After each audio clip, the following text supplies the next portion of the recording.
This is a Cinderella story from China called Yeh-Shen. It's retold by Ai-Ling, illustrated by Ed Young.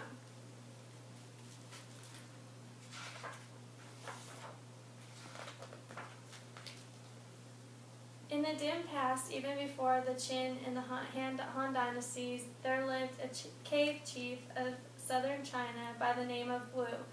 As was the custom in those days, Chief Wu had taken 2 wives.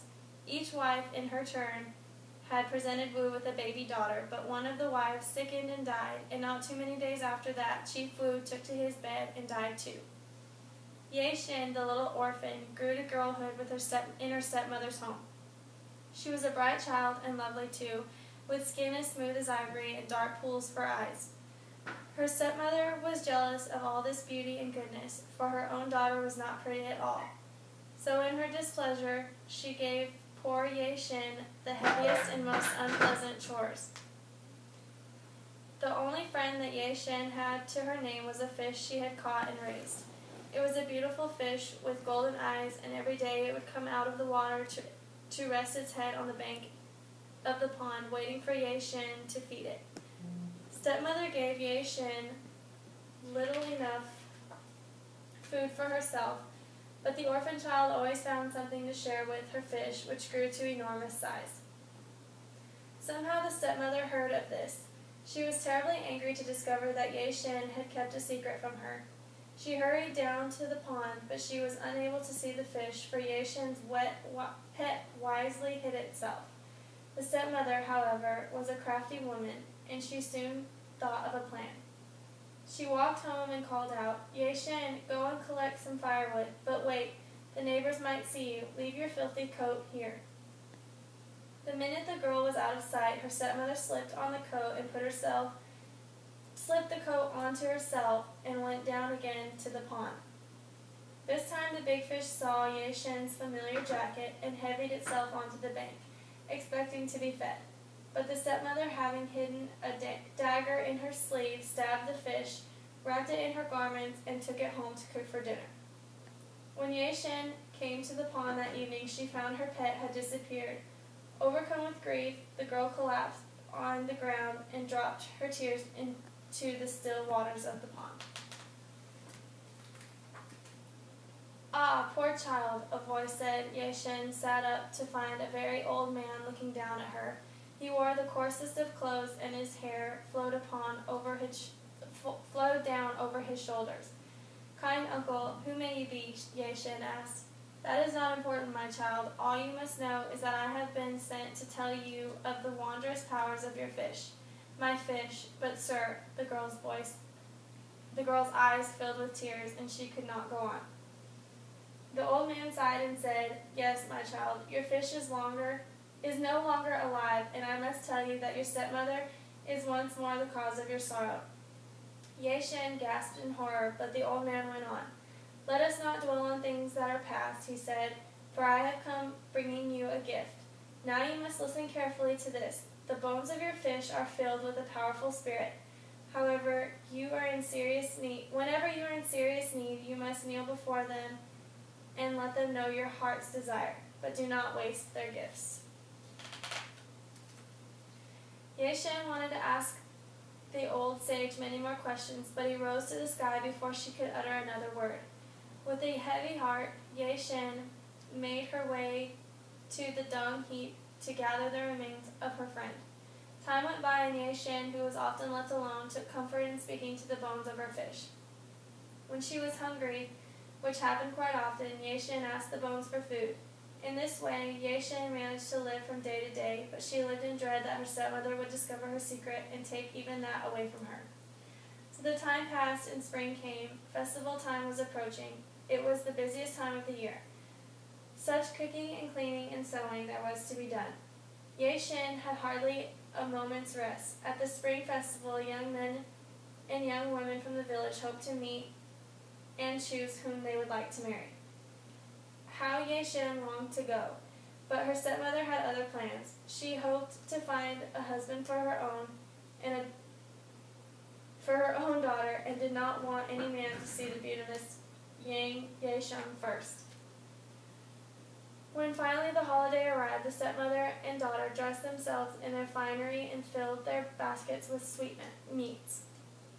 "You must remain at home now and watch to see that no one steals fruit from our trees," her stepmother told Yeh-Shen, and then she departed for the banquet with her own daughter.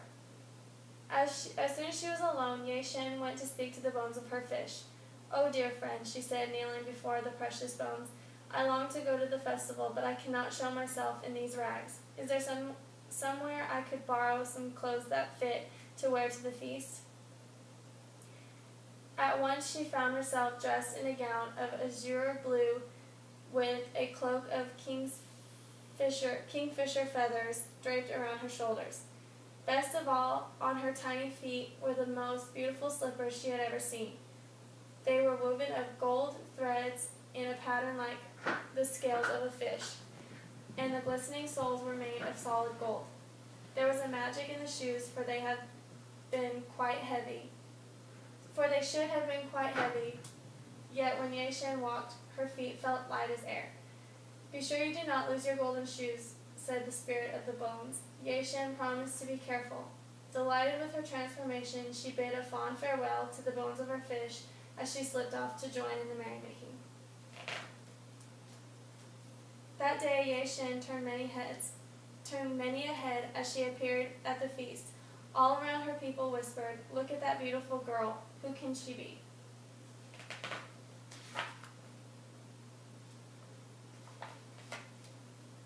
But above this, stepsister was heard to say, "Mother, does she not resemble our Yeh-Shen?" Upon hearing this, Yeh-Shen jumped up and ran off before her stepsister could look closely at her. She raced down the mountainside, and in doing so she lost one of her golden slippers. No sooner had the shoe fallen off her foot than all her fine clothes turned back into rags. Only one thing remained, a tiny golden shoe. Yeh-Shen hurried to the bones of her fish and returned the slipper, promising to find its mate. But now the bones were silent. Sadly, Yeh-Shen realized that she had lost her only friend. She hid the little shoe in her bed straw and went outside to cry. Leaning against a fruit tree, she sobbed and sobbed until she fell asleep. The stepmother left the gathering to check on Yeh-Shen, but when she returned home, she found the girl sound asleep with her arms wrapped around a fruit tree. So thinking no more of her, the stepmother rejoined the party. Meantime, a villager found the shoe. Recognizing its worth, he sold it to a merchant who presented it in turn to the king of the island kingdom of Tohan. The king was more than happy to accept the slipper as a gift. He was entranced by the tiny thing, which was shaped of the most precious of metals, which made no sound when touched to stone. The more he marveled at its beauty, the more determined he became to find the woman whom the shoe belonged. A search was begun among the ladies of his own kingdom, but all who tried on the sandal found it impossibly small. Undaunted, the king ordered the search widened to include the cave women from the countryside where the slipper had been found. Since he realized it would take many years for every woman to come to his island and test her foot in the slipper, the king thought of a way to get the right woman to come forward. He ordered the sandal placed in a pavilion by the side of the road near where it had been found, and his herald announced that the shoe was to be returned to its original owner. Then from a nearby hiding place, the king and his men settled down to watch and wait for a woman with tiny feet to come around and claim her slipper. All that day, the pavilion was crowded with cave women who had come to test a foot in the shoe. Yeh-Shen's stepmother and stepsister were among them, but not Yeh-Shen. They had told her to stay home. By day's end, although many women had eagerly tried to put on the slipper, it still had not been worn. Wearily, the king continued his vigil into the night. It wasn't until the blackest part of night, while the moon hid behind a cloud, that Yeh-Shen dared to show her face in the pavilion. And even then she tiptoed timidly across the wide floor, sinking down to her knees. The girl in rags examined the tiny shoe. Only when she was sure that this was the missing mate to her own golden slipper did she dare to pick it up. At last she could return both little shoes to the fish bones. Surely then her beloved spirit would speak to her again. Now the king's first thought on seeing Yeh-Shen take the precious slipper was to throw the girl into prison as a thief. But when she turned to leave, he caught a glimpse of her face. At once the king was struck by the sweet harmony of her features, which seemed so out of keeping with the rags she wore. It was then that he took a closer look and noticed that she walked upon the tiniest feet he had ever seen. With a wave of his hand, the king signaled that this tattered creature was to be allowed to depart with the golden slipper. Quietly the king's men slipped off and followed her home. At this time, Yeh-Shen was unaware of the excitement she had caused. She had made her way home and was about to hide both sandals in her bedding when there was a pounding at the door. Yeh-Shen went to see who it was and found a king at her doorstep. She was very frightened at first, but the king spoke to her in a kind voice and asked her to try on the golden slippers on her feet. The maiden did as she was told, and she stood in her golden shoes. Her rags were transformed once more into the feathered cloak and beautiful azure gown. Her loveliness made her seem a heavenly being, and the king suddenly knew in his heart that he had found his true love. Not long after this, Yeh-Shen was married to the king, but fate was not so gentle with her stepmother and stepsister. Since they had been unkind to his beloved, the king would not permit Yeh-Shen to bring them to his palace. They remained in their cave home, where one day, it is said, they were crushed to death in a shower of flying stones.